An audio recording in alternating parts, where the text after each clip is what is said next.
When she would want to talk to somebody privately, or at the end of a day, she would want to discharge you of your service for that day, how would she say it? In a polite or diplomatic or undiplomatic way? How would she say to you normally to dismiss you?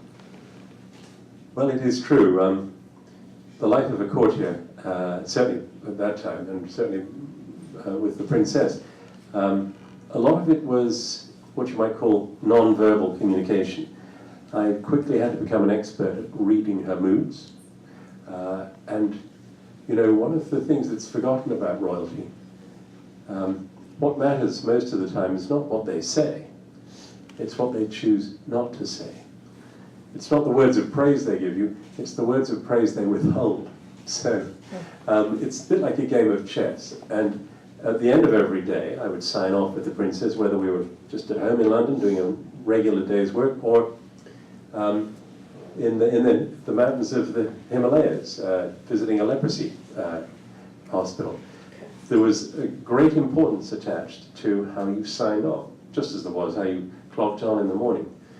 Can I tell a quick story? Please.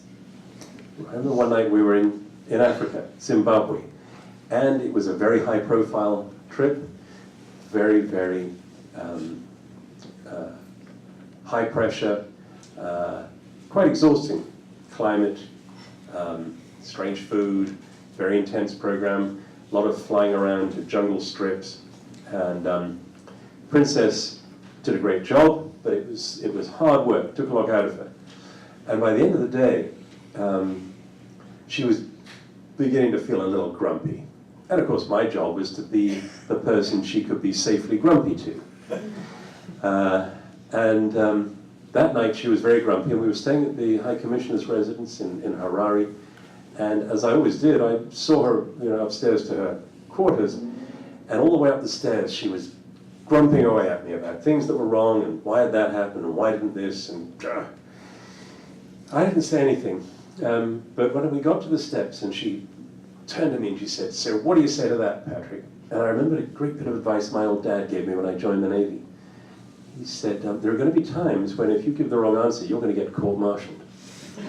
He said, so what you have to do is say nothing, but just raise one eyebrow.